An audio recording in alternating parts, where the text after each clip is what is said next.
A minute more till it's like 5:30 now, I guess. Yep, it is. You want to start off, Bernie? No, you do it. Go ahead. All right, I'll do this one.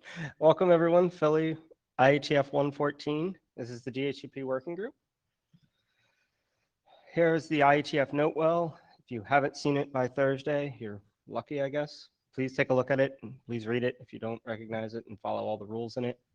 Additionally, we ask that you keep your mask on if you're not presenting or actively drinking, doing any of those things. Everyone's been doing a great job this week, so keep that up.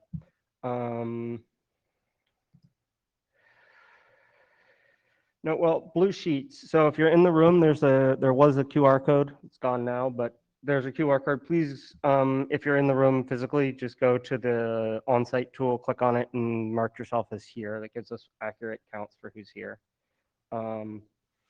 Note takers, Bernie's agreed to start him off, and I'll be filling in when he's presenting. But additionally, there's the Markdown Hedge doc notes. Feel free to add your own notes as we go through. We'll clean them up at the end. And Zulip and Jabber is kind of like a merged thing now. So if you're in the Meet Echo tool, there's a little chat bot. It shows up very nicely. So feel free to use that. And I'm Tim, and Bernie's remote, hanging out with us from lovely New Hampshire. Hi there. I hope everybody's doing well. And I also want to welcome Tim, because I think this is the first working group meeting we've had since you've been chair. Is that correct, or am I misremembering? No, you're actually right. This is the first one I've chaired. I didn't even think about that. It seems like an eon ago now. Yes. It does. And, you know, I don't know whether Tomek is around, but, you know, we miss Tomek and wish him well and thank him for his many years of service as a co-chair. So with that, I'll hand it back to you. Awesome. Thanks, Bernie. So this is our agenda for today. We've got a little bit of the normal stuff going on, the chair slides. We're going to talk 8415 to Internet Standard is our second. Bernie's going to take that one. And then we've got distributed SR6 locators by DHCP. Registering self-generated IPv6 addresses is our fourth one. And then we're going to talk a little bit about next steps at the end. So I'll do this one, Bernie, since you're going to talk a lot in a minute. So our current working group status is we don't have any working group documents at the moment. We finally got the Yang model through after some trials and tribulations, thanks to Ian. I don't know if he's online, but Ian did a lot of work for that to get that over the hump. But we did get it over. We have two related documents today that we're going to talk about. Both of them are on the agenda, so that's good.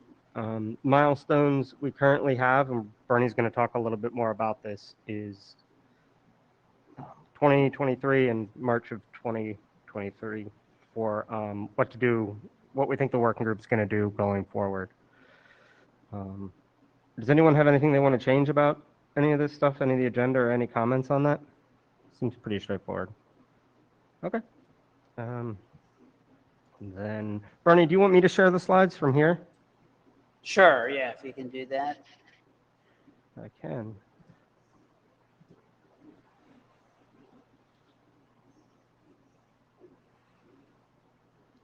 All right, the floor is yours, Bernie.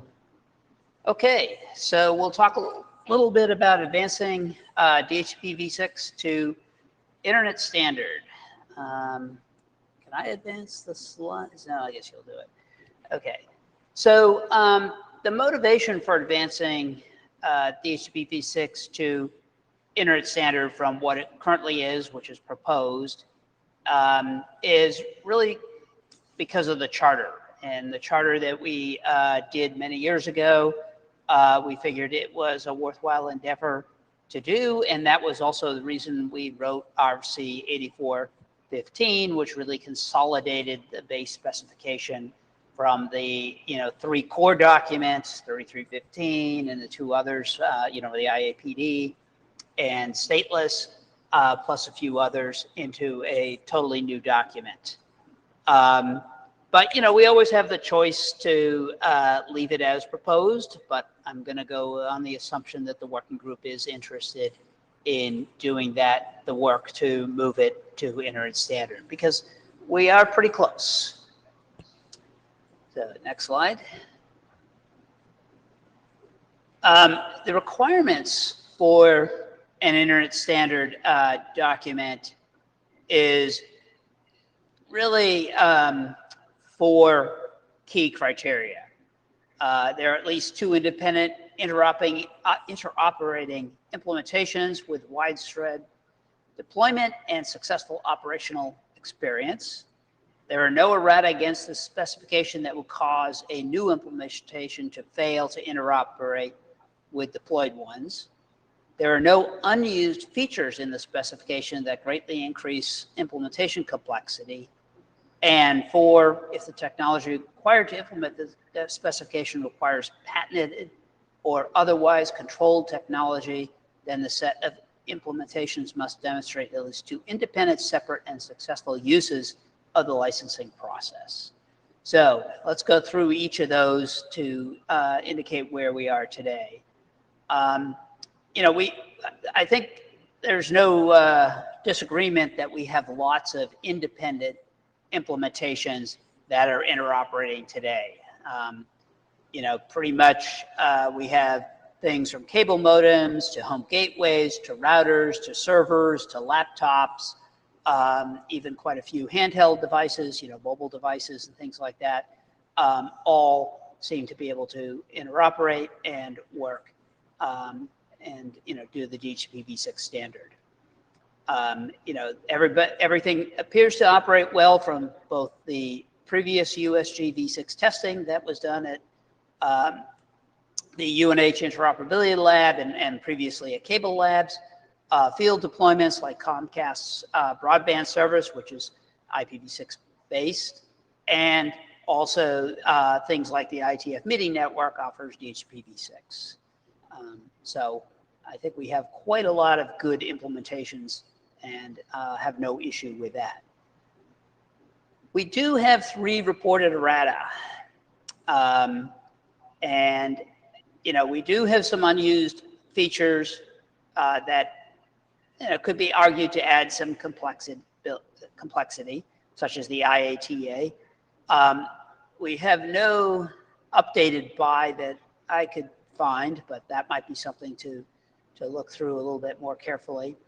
And obviously there's no IPR that's been filed or that anybody has claimed regarding RC 8415 or its predecessors that I am aware of, and has been reported to the IETF.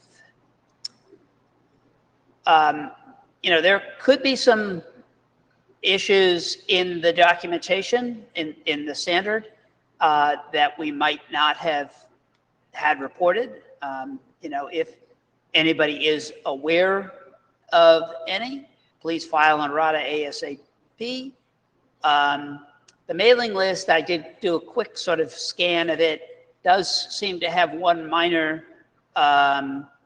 item, and that is that there was no reference to RC 7943, which is in section 13.1, which talks about address predictability and algorithms to use to select addresses. And I think that was just a timing issue, because while we were sort of head down and writing the documentation, we missed updating RC 3315 and its friends to 8415. We kind of missed that this came out and should have been included. So that's a pretty minor thing, just to add another reference. Let's quickly go through the errata, because those are potentially sticky items.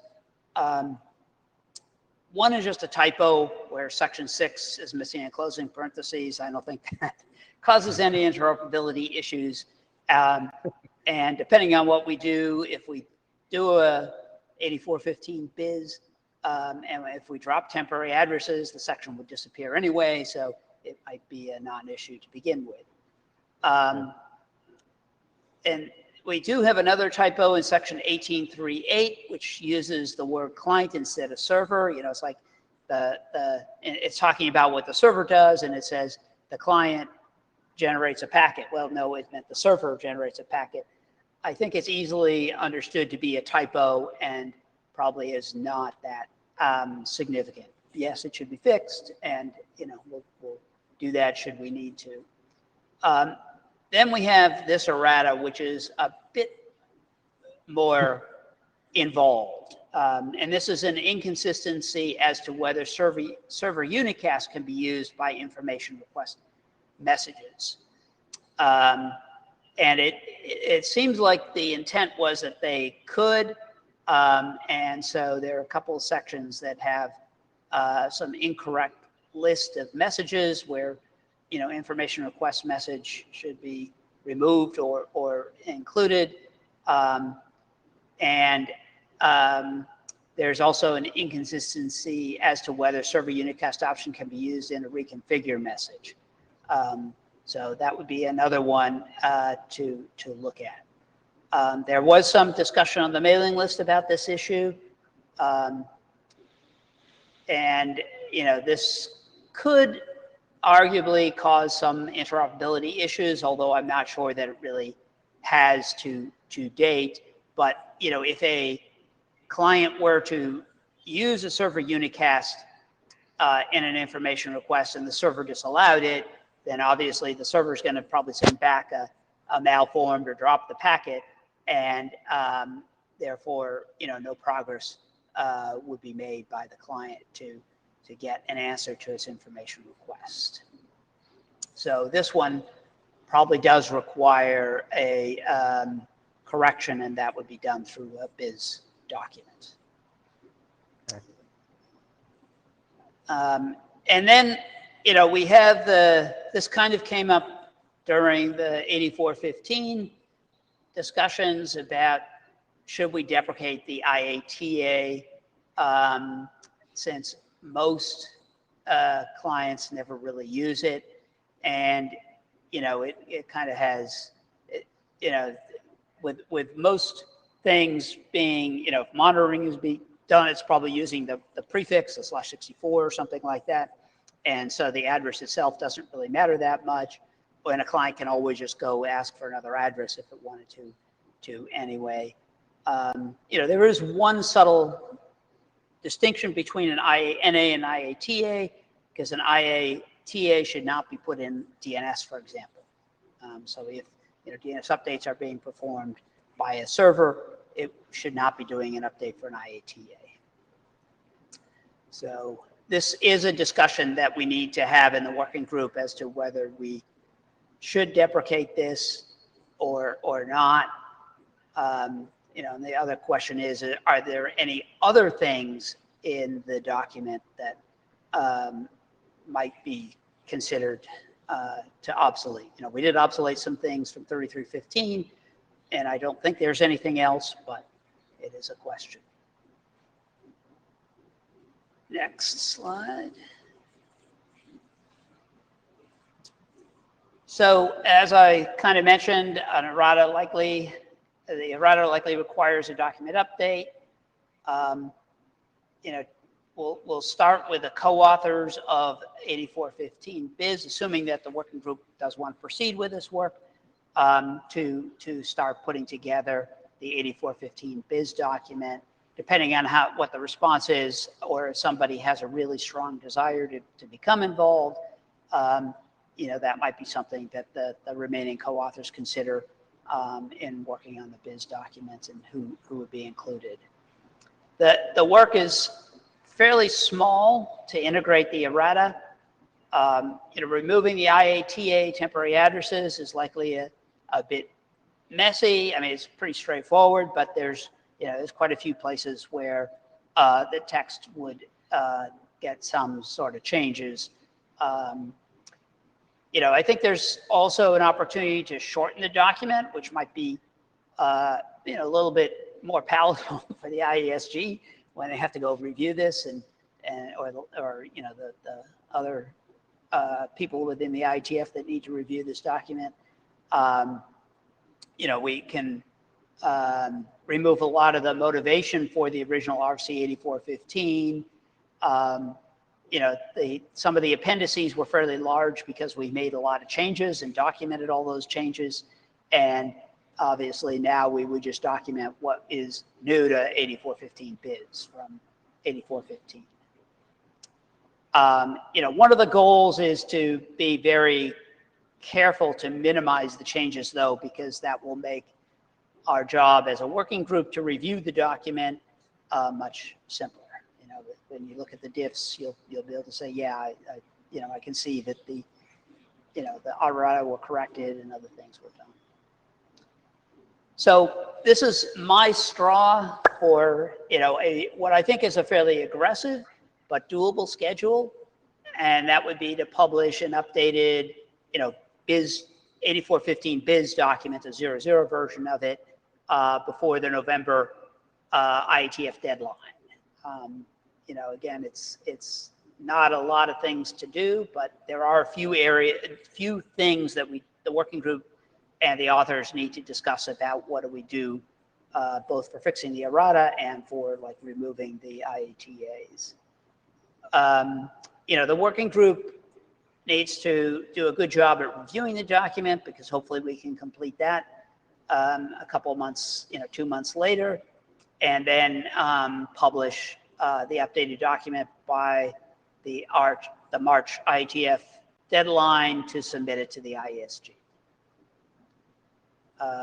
One other thing is that Tim is a co-author, I'm a co-author, and so we'll likely need to find a shepherd, as the co-chairs will be involved with the document, but I'll leave that up to the AD to decide, and maybe one of the ADs would even be willing to shepherd the document.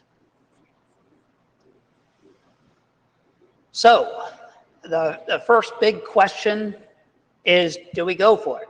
Do people think it's worth advancing this to internet standard? So I don't know if you want to take a straw poll, Tim, in the room to see, and don't we have a voting tool, don't we, here? Yeah, I'm putting one up. Show of hands tool. Yeah.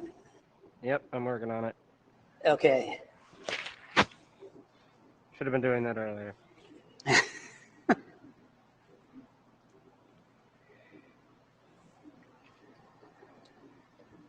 Okay.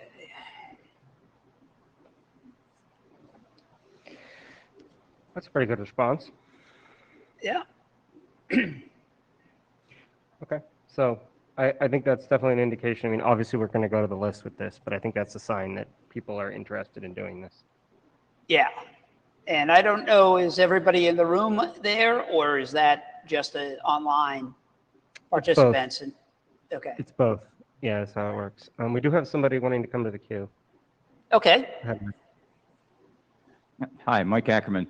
My question is about IATA, and with the focus on security, which that is intended to do, I think, why would it be a good idea to take that out now? And I know you're going to say nobody's using it, but the folks that would use it the most would be enterprises like myself, and we're not doing anything in IPv6 yet. But when we do, this could be important. So I guess that's my question. Well, and that is really the debate. It does add a little bit complexity, and since its usage has been found to be almost zero, Microsoft at one point was using it. I don't know whether they're still doing so. I mean, maybe that's that's a discussion that the working group should have, is, do we know of implementations out there using it, or do we know of people potentially interested now or in the future in using it? Yeah, and I obviously apologize. Yep, go ahead. I was going to say, the case I'm making isn't for anybody using it. I'm saying some of us might use it in the future, and I know that's not a very strong statement, but it's all I got right now. Right. Okay, just my 2 cents. Thank you. Thanks. I'm going to close that poll. Okay, so I'm just going to... Suresh, come on up.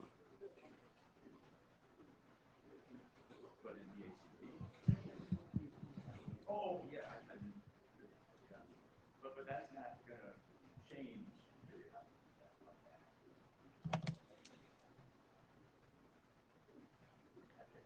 Go ahead, Suresh. Okay, thank you. So, Bernie, just a couple of things. I think one of the things I'm really worried. Thanks. So one of the things is really like, this is like a really long process, and if you're going through with this, I think there's like some other stuff we need to look at. So there's like a couple of things that kind of caught my eye, right? Like, like some of the late RFCs, right? Like, Solmax RT and stuff like that, right? Is somebody using it, right? Like, I think, Tim, you would know best, like among all the people, right? So maybe to also go over like a lot of the, when I say newer, like probably like last 10 years, right? Like all the stuff that came out, right? Like, bulk lease query stuff, right? Yeah. To see Well, what so, yeah, the, so the bulk lease query, just to say, is that's a separate RFC and not covered in the base 8415. But things like the information, sorry, the solicit refresh timer and things like that, those are in there. And yes, we do, I do know that there are devices out there using that, and they seem to work.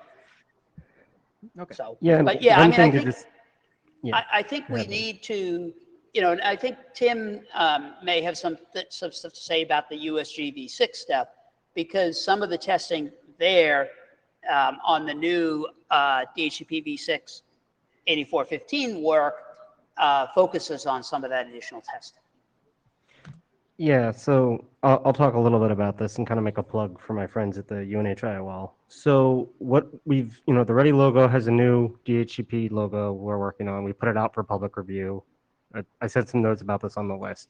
The general idea there is to cover all of the new things that got included in 8415, like Solmax RT, stateful issues, a couple of those things that weren't in a 3315 standard client or server.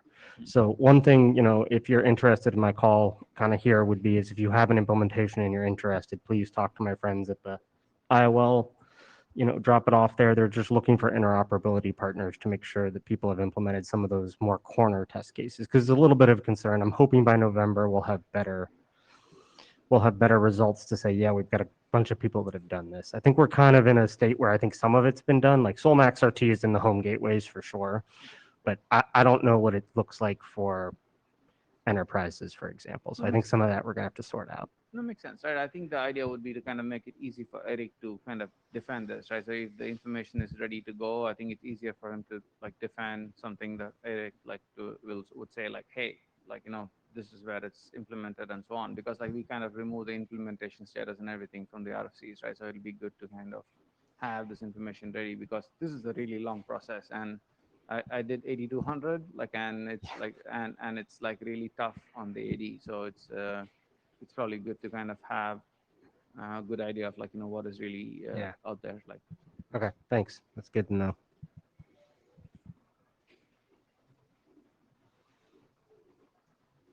Yeah, we probably need, we'll probably need to develop some kind of feature matrix or something to see, have these combinations been tested, especially about some of the newer non-basic sort of stuff.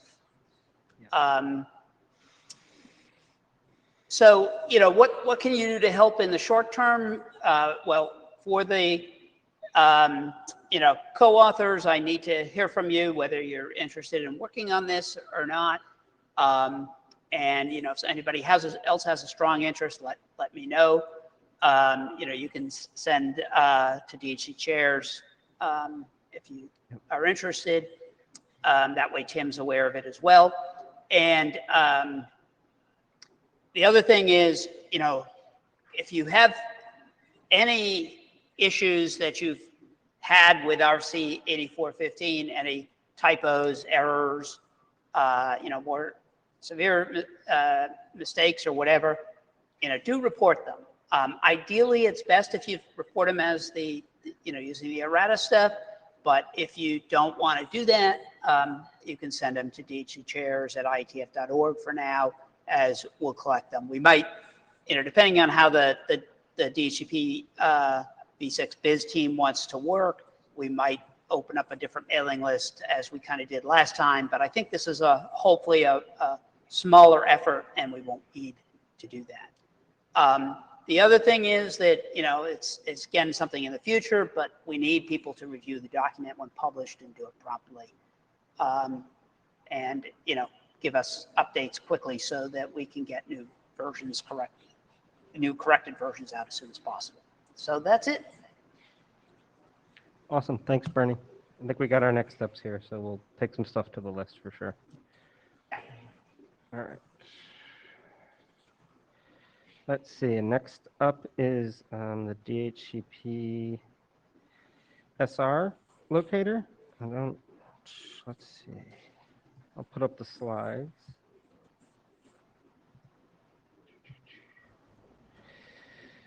All right. Let's see.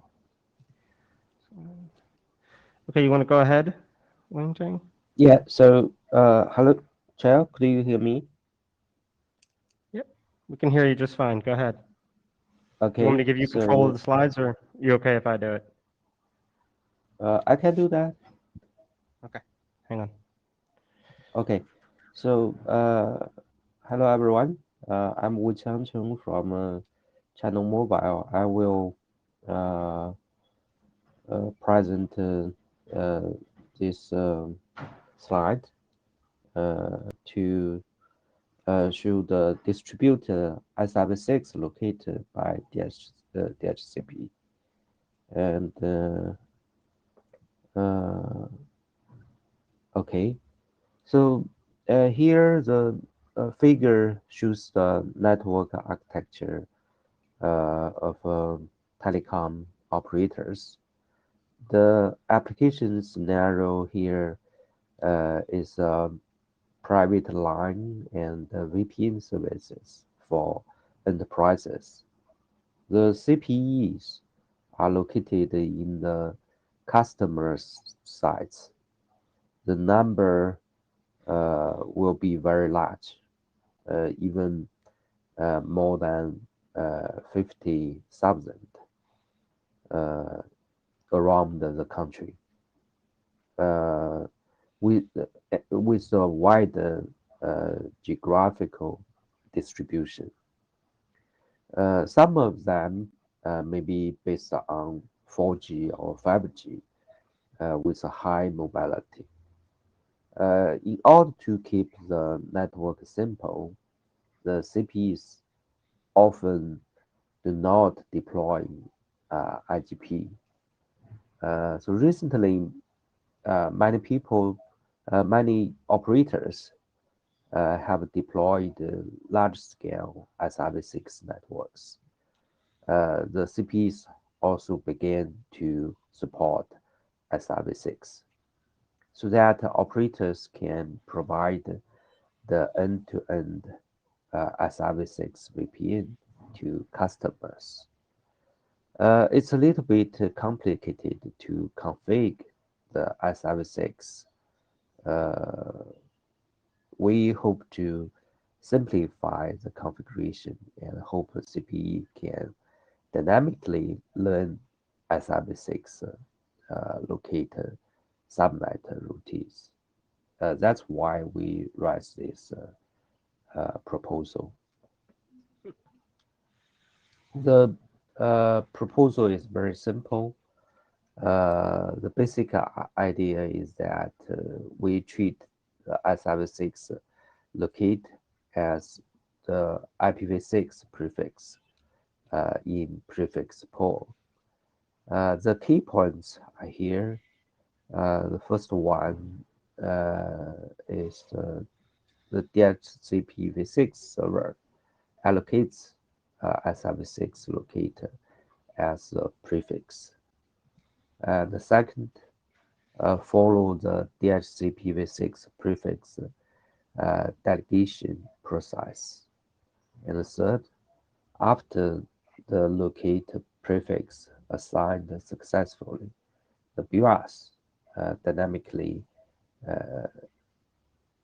distribute the locate subnet routine locally and distributes the located subnet routines to other nodes. in the network. And the fourth, when the locate prefix is released, the BIOS deletes the locate subnets routines. Here, the BIOS need to enable DHCP v6 PD server or DHCP v6 relay agent service.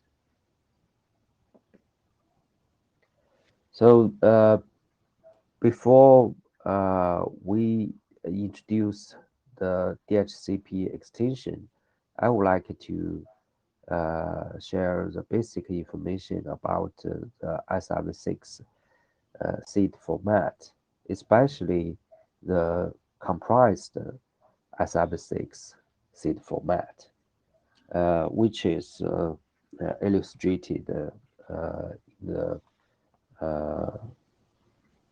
bottom of the slide. For the comprised seed, the locator will be separated to two parts.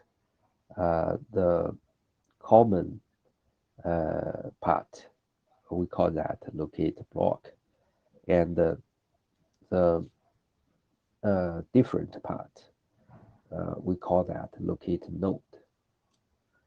Other field are the same with the original seed, which defined in RFC 89, 86.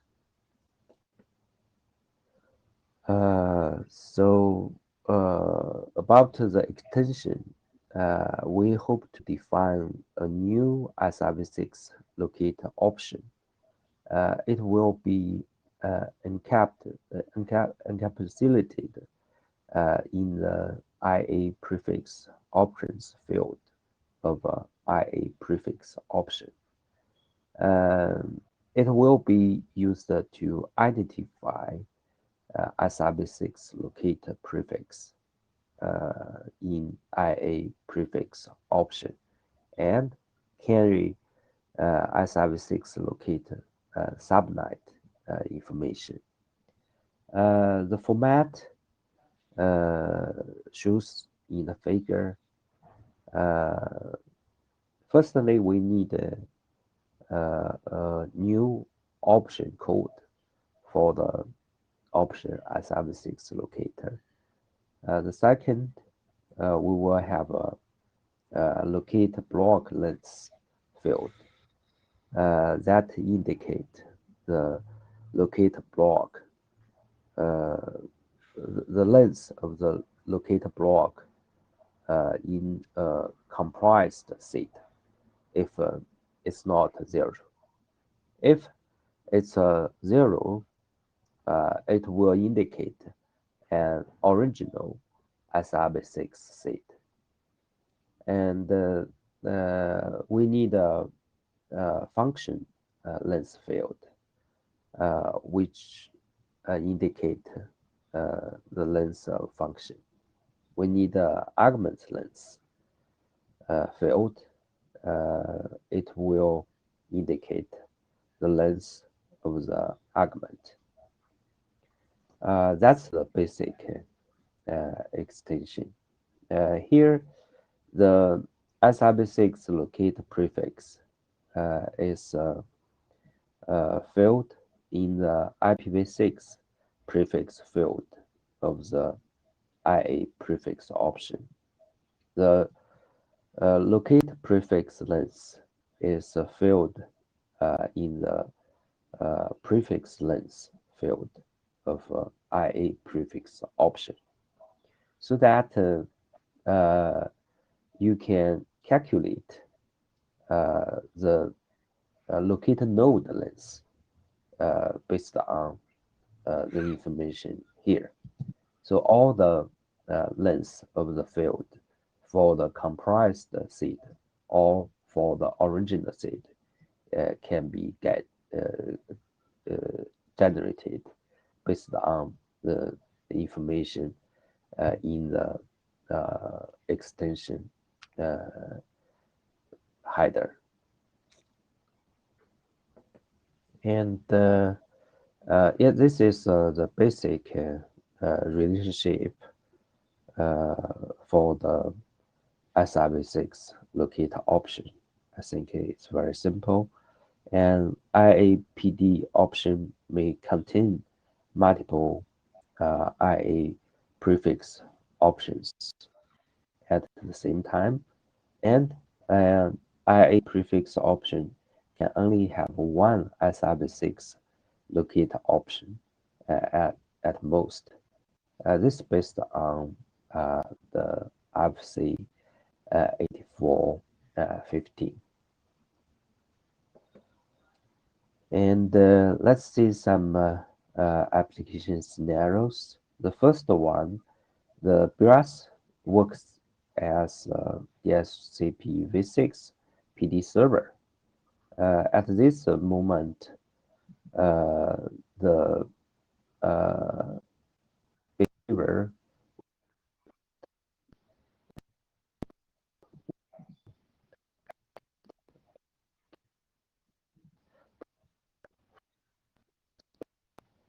second, generate the locate subnet routine locally.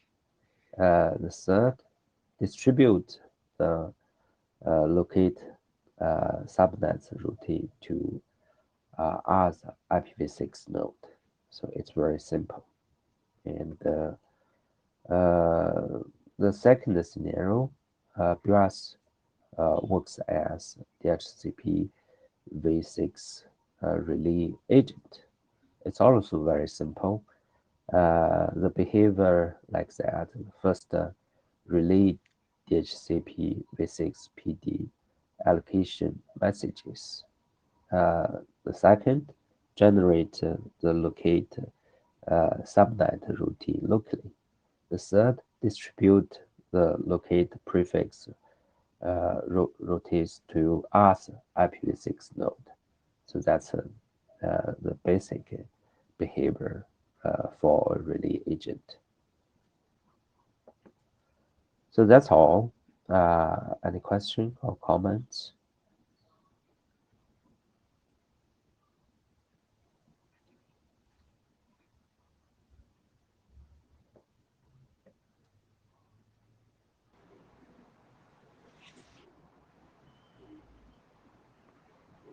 Bernie, I think you beat him in line, so you can go ahead first.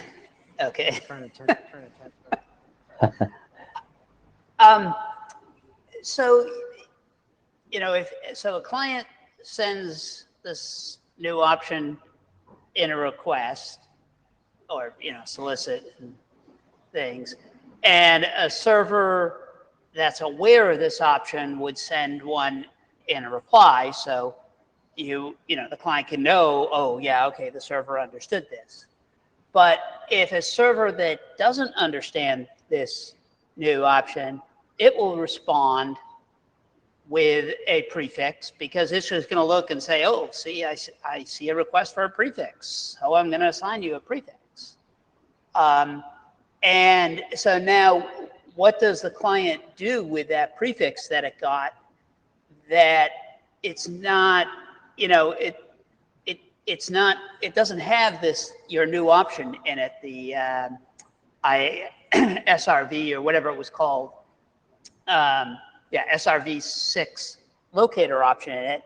So the client would go, well, this isn't an SRv6 thing. So is the client going to turn around and release it? So I think that's something that needs to be thought out is how does a client make sure that when it asks for one of these things that it knows it got one, and I think you've got the check on that. But how does it know, or what does it do? How does it deal with it if the server didn't know about this SRv6 locator option, and just assigned a prefix from its prefix pool? Mm-hmm. So yeah, I think this is a very good question. So from my point of view, for the server, if it doesn't know the option, it will ignore the new option, right? That is a basic behavior for the server, which to handle the new option. And it just treat it as the original prefix allocation. That is okay. Well, the server doesn't understand the option. It's going to allocate a normal prefix, right? And you've wasted a prefix potentially because the client can't use it for the SRv6 purposes, right? Yeah, that may be that may happen, but you know, this system will be maintained in one operator's network. I think it's easier to generate some basic policy to avoid those kind of problem. Well, I think for interoperability reasons, right, you should, it's, I mean, you can't sort of argue this is a closed system, right? People can plug things in and stuff. So I think you need to think about how to deal with that. You know, I mean, one thought maybe that you want instead of putting it in a standard prefix option, maybe you want to add a new, you know, IA SRv6 option, right? Which says, hey, this is an SRv6 locator, you know, so you want an IA option for this. Yeah, that's possible. I think we should consider the question later, and hope we can handle it. Thank you. Yeah, and you know, I'm not going to. I can't say whether this is a good or bad idea because I'm not really an SRv6 expert, and so you know, I think that it will be good at some point to get some input from some people that have more of this experience because and you know, I mean, this is a protocol option. Probably, especially if it's an IA, and so it should be done in the DHC working group, but we are going to need some expertise to help us. Yeah, maybe we can also submit the draft to Spring working group, and maybe we can also apply some slot in Spring working group to present it and to see the feedback and comments. Okay. We got 15 more minutes. Let's let Eric and Suresh say their. Yeah, Eric Klein. I'm going to run real quick, actually, because I think Bernie said everything I wanted to say. Okay. I'm just going to say, I think the DHC idiomatic way of doing it is probably to define a new option, which Bernie suggested. I'm going to go ahead and guess that the reason that maybe you didn't propose that is because the BRAS might not be able to be updated. I don't know if that's a really good reason or not. And secondly, as well as temporary delegated responsible AD, I was going to say it definitely does have to have review from Spring. Yeah. And Okay. if we adopt this work, we also need, you know, permission from our AD. Yeah, I would suggest those are co-temporaneous. Thanks, okay. Eric. Okay, thanks. Okay, I think that's everybody. Okay, great. Thank you. Thank you.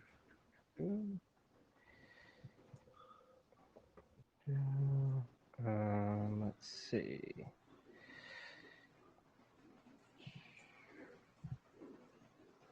Jen, I think you're up. Well, I'll let you two work this out. Whichever one of you wants to get up here.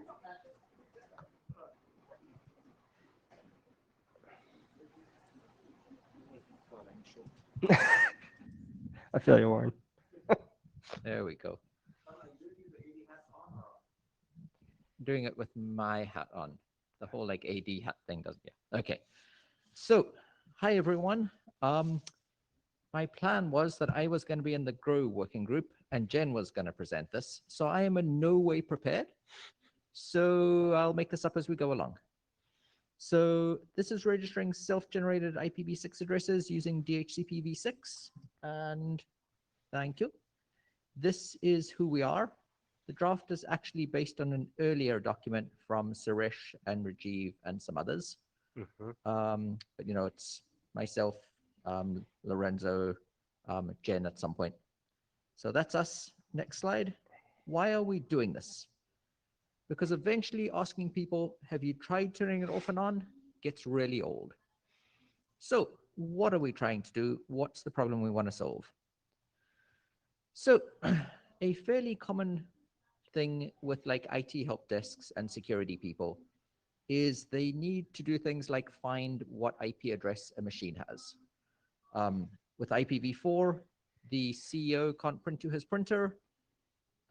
He calls up and he's really annoyed. People look in the DHCP logs. They find the IP address based on the MAC. They ping the printer. They, you know, things work out and they're happy. If you're doing IPv6 with Slack, the CEO calls up and says he can't print to his printer. And you say, have you tried turning it off and on again? And he says, yes. And you say, have you tried turning it off and on again? And he says, yes. And then you go post your resume on Monster, right? If you just have the MAC address, it's really hard to figure out what IPv6 address somebody has. Next one. The other common use case is security operations folk have something where, you know, last Thursday at 2:43, they have some IDS log that shows that some machine uploaded their entire source tree to Stack Overflow. What they'd like to know is which employee had this IP address at this time, or what machine had this IP address at this time. With IPv4, the obvious thing is you have the IP address, you go look in the DHCP logs, you find the MAC address, and then HR goes along and visits the employee and says, you did what? With v6, what you say is, that's not good. I have no idea who used that address. They assigned it to themselves with Slack. And then once again, you post your resume on monster.com. Next slide. So obviously, you know, the problem is that a lot of people, a lot of devices run Slack and don't use DHCP for doing address assignment. That's actually what's happening on this network. When your machine joins this network, you do Slack and you get an address, and the network doesn't really know what it is. Like the network devices do, but there's no central tracking of it, anything like that. An option would be, you know, tell everybody you should do DHCP for address assignment. That doesn't always win well. It doesn't look like it's going to happen. So what are we actually proposing? As I say, this was based on an earlier draft, which was Suresh, Rajiv, and I can't remember who else wrote it. Shane, yep. Which was basically doing registering self-generated IPv6 addresses in DNS using DHCP v6. And it went along fairly well, but then it got stuck in working group last call. And as far as I can tell, almost all of the unhappiness was about the DNS part of it. So how do you take this address and authenticate it that this client should be able to update that DNS address? So what we did is we took out all of the DNS bits and made a few other changes. And what we're left with is a method to inform a DHCP v6 server that a device has a self-generated address or a statically configured address. What this does is it allows the DHCP server to log this information and ideally also stick the information in its leases file so that it knows, or leases database, so that it knows that the address is in use and it doesn't try and hand it out. In reality, that's not likely that big a problem. You know, the chances of multiple people choosing an address and a DHCP server trying to assign it are fairly low, but it's still useful. This solves the help desk use case. When the help desk wants to figure out what IP address a certain MAC address has, it looks in the DHCP logs. It also solves the SecOps problem. If they want to know what MAC address and IP address was a while back, they look in the logs or what other sort of tooling is around the DHCP server. The way it does this is it's fairly simple. There's a DHCP v6 address notification message, which just says, hey, I'm using this address. Please make note of it. Does this actually solve the SecOps problems? Well, only kind of. Because of reasons, what you actually get with DHCP v6 is you get the DUID. Yeah. And that's a whole site better than nothing at all. Often it is actually based on the MAC address, but not always. If it's a device that your security group has heard about, there's a reasonable chance they could actually like log the DUID in an asset database. And if they don't do that, there's also client link layer address option in DHCP v6, which a number of network devices implement. And so that information shows up in the log. I tested it actually with iOS XE on the IETF Wi-Fi network. DHCPD and Microsoft seem to support it. Or there is what I think was being discussed when I first walked in, which is a update to 6.2.1, where a bunch of BNGs and BRASs and similar can include, the address in the message. I wrote these slides a long time ago. Yay, the next one's questions. So I made up most of the talk on the fly. Who has questions? Or is this the best idea ever?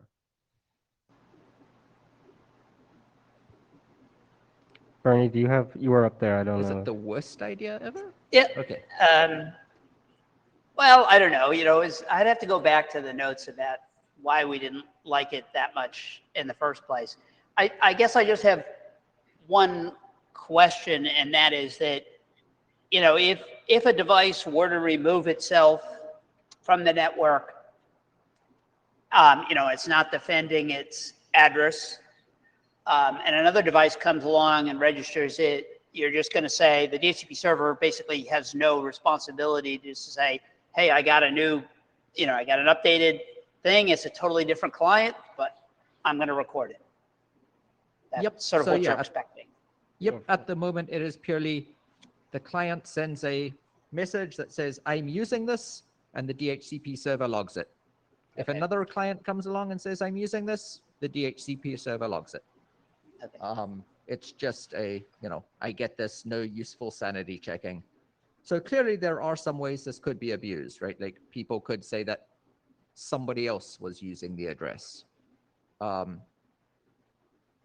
Attackers could also, if they wanted, never send the message, like even if it's built into their OS, if they wanted to hide who they are, when they join the network, they could suppress the message from being sent. But I still think it's a lot better than not having any information. So sort of a perfect versus the enemy of the good type thing.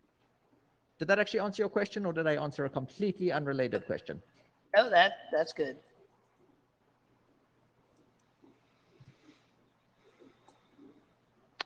Kathy's going to tell me why I'm wrong. No, it's Vicky, not Kathy, but you're close. Wow, So, did I really just call you Kathy? That's okay. My God, I've known you forever. I'm Sorry. flattered. So that was mostly what I was thinking, but this is just a fire and forget thing. Yes. It sends that there's no consequence, there's no acknowledgement required. I believe that you're supposed to get back an ACK, but you don't have to. I can't remember if we had the ACK in the end, and you send a couple, and Jen's going to correct me. As far as I can remember, what we're doing, we're saying that you refresh it periodically. Yep. And actually, draft has two conflicting sentences currently. We have a GitHub issue for that. But I think we discussed the idea of ARC and decided not to, because you never know if your server actually understands that. Yep. So, and we also only require the client to send this if there is a M or O bit set in array, indicating there is a DHCP server, because I definitely don't want clients to send those messages if there is no DHCP in the network, whatever. So, but client still has no way to know what server actually supports. So just, I'm sending it, if you're happy to log it, or drop it. Yeah, it's stateless. It's the whole idea, like client like willing to inform server and server willing to do whatever. And I guess Okay. there's no security concern about just Nope. sending off information. Well, it goes like if you send in array with MOO, you kind of indicating to client there is a DHCP somewhere.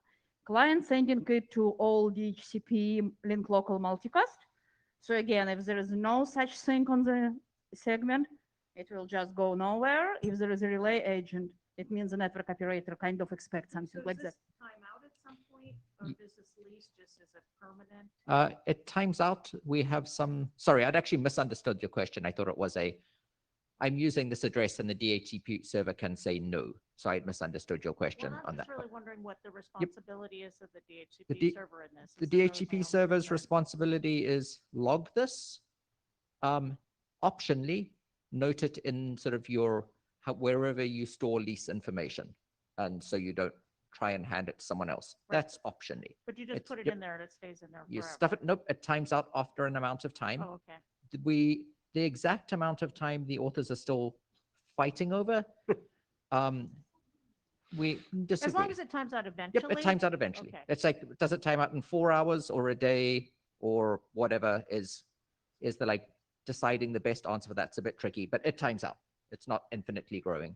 It's also if, for example, your disk gets full, the DHCP server is allowed to throw them away, or if it's having a bad day, Okay, it's a best use only. That was exactly what I was thinking about is, getting basically DDoS by Yep. a bunch of goofy clients just sending stuff that you don't even care about, Yep. that then you have to keep and. Yep, yep, Okay. yep, yep. You're allowed to ignore them if you feel like it. And yes, they will time out. Part of the thing is there's like 17 different timers that we could base the timeout on. And is it like the lowest of this one unless it's more than X versus, so the exact numbers, the bit we're wibbling over. To be decided, actually. That sounds better. Any other? Yeah, we got a couple more. We got Hazel, you're online. Hi, Hazel Smith. I was wondering if this did have an ACK, then conceivably you could, if you were designing, access switches, you could use this sort of IP source card v6 and basically say like, if you've actually got a lease from DHCP v6, you can use this address. Or if you've sent an announcement saying, a notification saying, I'm going to use it, and the DHCP server responded, sure, fine with me, then you allow it. Otherwise, you don't, which would then give you some kind of assurance that, that if you later see packets on the network with the IP address, that they came from the device with the MAC address that had told you it was going to use that IP address. I've no idea if that would be a valuable concept, but. Yeah, thanks, Hazel. Like, I think one of the worries is that, right, if the DHCP server doesn't support it and you're waiting for like the DHCP server to say it's okay, like that could lead to like, somebody not having access to that address, right? That's the worry. And that's why it's kind of going as best effort to go through. But I think it's like fairly valuable if you have like a control system and this is something that it's going to happen. We can probably like, set up something like RA guard kind of thing, right? It can hook up to something like RA guard to do that. But yeah, otherwise, like it's going to be a bit tough to like lock it down too much, right? This is best effort. Yeah. Yeah. So Can I quickly just follow up on this? There is another concern. We expect the client only report preferred addresses, which means by the time you send this, applications might already want to send traffic.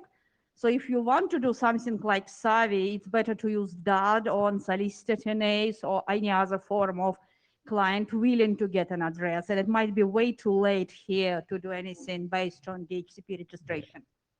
and I guess I'll add something to that. Like one of the other bits on my badge is like Knock Monkey. And we've been having a lot of entertainment at this meeting with IPv6 and DAD and the network devices going, oh, I don't think you should really have that on that port.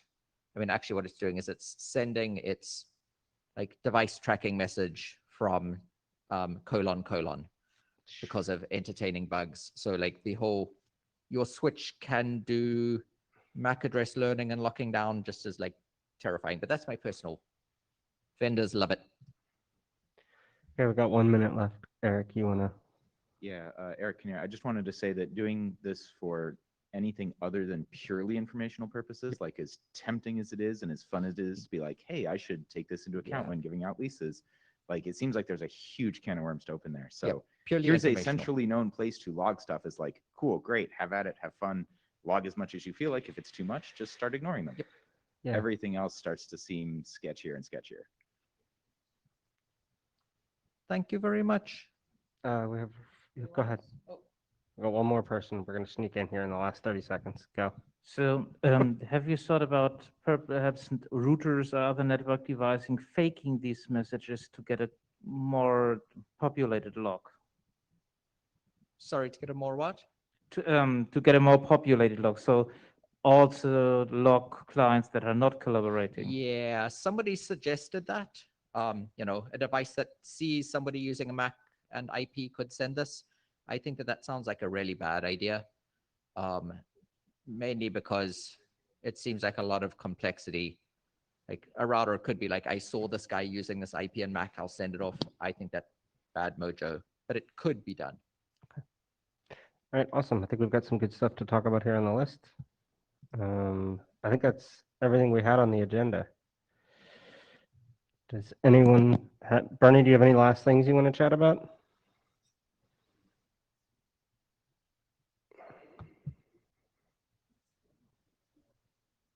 Clicked the wrong thing. I clicked the hand instead of the mic. No, I don't have anything else. Okay, awesome. Okay, great. Great seeing everyone. We'll see everyone in London again. We'll follow up on the mailing list. Thanks, everybody. See you, Bunny. Nice seeing you. Okay, yeah, good to see you guys. Take care. Enjoy. Thanks, you'll take care. Thanks. Bye-bye.